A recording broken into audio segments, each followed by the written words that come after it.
Craig, we've still got one cup competition to go, of course, but we've just played back-to-back games in different cup competitions. Yeah. Are you happy with the way things went in both of those? Yeah, definitely.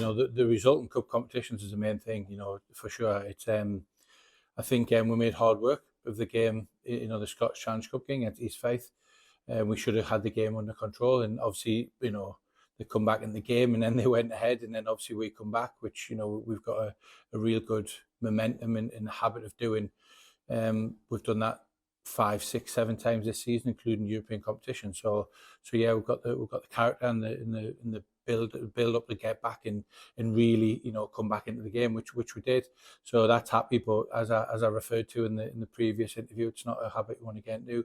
So we're happy with that. Obviously the draw's been made. We're happy with the home draw as well. Obviously every game's going to be a tough one. Arbroath at home, championship team, it's going to be really tough. And then obviously we Tre Thomas home, which was just as good, because we play back-to-back competitions coming up in the next 2 or 3 weeks, and one would have been sort of North Scotland and one would have been South Wales within a space of a week, which ideally wouldn't been great logistically. But we had the luck of the draw and got 2 home games, so yeah, we're really, really happy, and and then finish it off with a really professional performance at Riffin on Wednesday night.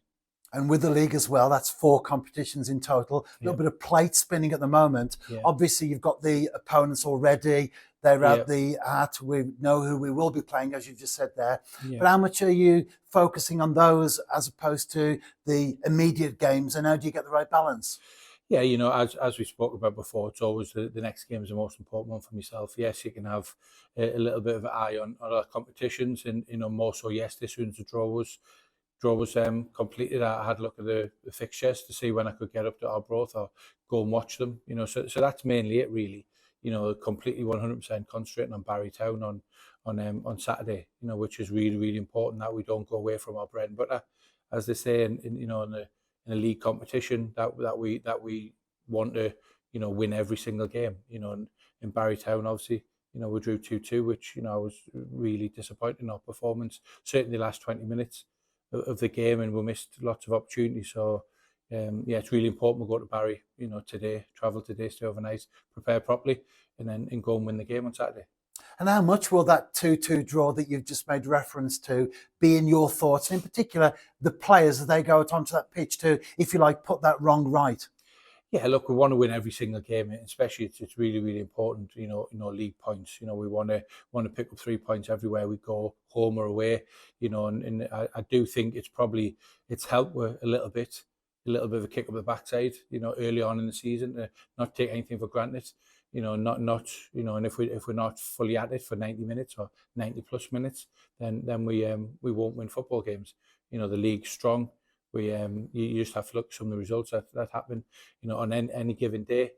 Someone could get a result against somebody else. So it's important that we keep on top of ourselves and worry about ourselves and make sure that it's used in a positive way for a little bit more fuel to burn the fire of wanting to go down there and get a result. You made that point on many occasions that it's all about us. We have to focus on what we do. We are on a great run of form at the moment. Results elsewhere have been kind to us in the last couple of games or so. And we do find ourselves going into the game tomorrow, top of the table, with a slender lead, but also a game in hand as well. Yeah, but we've got to win that game in hand, obviously. We don't take that for granted, and we certainly don't take Barrytown for granted. Yes, we do look at, it wouldn't be natural if you didn't look at your competition, the results, etc., because you take a added interest in the league, full stop, because the league that we're involved in. But yeah, we 99% of the time it's about us, how we prepare. It's been the same this week. Obviously, we had a busy week. A game on Wednesday. Fortunately, I was in a position where I could rotate 9 players. People are starting to get fit again. When you can actually say rotate, but you bring in Rory Holden, John Routledge, Ash Baker, Guyan Davids, Adrian Sisovic, all in, and then Jordan Marshall, his first outing, to add a few to that as well. You obviously, Luke Brennan as well coming in and playing 90 minutes. So it's not really rotation. It's given the opportunity for the lads that haven't had the games to play 90 minutes as much as they can, and the lads who are coming back from fitness, because they're all very good players that on any given day could be in our strongest starting 11. I wanted to ask you about the changes in particular because prior to Wednesday's game, you'd made maybe one, Yeah, sometimes two changes, even though it was a busy schedule. yeah. Are we likely to see many in advance of tomorrow's game? Yeah, it was just a situation where players that were coming back weren't up to speed. You know, obviously with the games midweek, etc., etc., it's hard to get a really, quality training session with a good number of players, and in that they could get some almost like practice minutes. You know, where we tend to on a Wednesday have 11v11 to try and keep everyone. Everyone's match fitness up, and we hadn't had the chance to do that because the games have been thick and fast. So with the break of a couple of midweek games before this one, we had the opportunity to get some good training minutes under everyone's belt and on the right stage in the recovery in the comeback to come in to play them games. And I was really, really pleased that they all got through it without a problem at all. Even more so with John Routledge getting 90 minutes, Rory getting 90 minutes, Luke getting 90 minutes. Obviously Sis come off with 72 or 73. Ash Baker did, so it was purely precaution with them too, but yeah, we're really pleased to get minutes under everyone's belt in a competitive game as well, which is just as important. It was good to see Jordan Marshall make his debut, Yep. senior debut for the New Saints. Yep. Obviously, he can't feature in the league until the Yep. new year, Yep. but that's like a new signing in waiting, isn't it? Yeah, it is definitely. It's worked out really well because obviously he's got to know the lads, he's got to train with the lads, and got to get 75 minutes on Wednesday. So now it's perfect, really.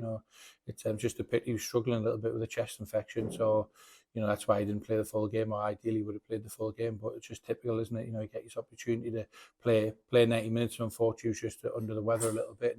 But yeah, it's we're really, really fortunate. We've got a strong squad. Some very good young players, and when everyone's fit, it's a tough job to do to pick the starting 11, and not just the starting 11. We're talking about now when everyone's fit about getting in the squad and getting on the bench. It's just as hard to get that as to get in the starting 11. So, if everyone stays fit for the next 2 or 3 weeks, there's going to be some disappointed players. But that's what the training pitch is for. That's what the 90 minutes of games are for, to make my mind up of who should be in, who shouldn't be in, and keep your place, or make sure you fight for your place.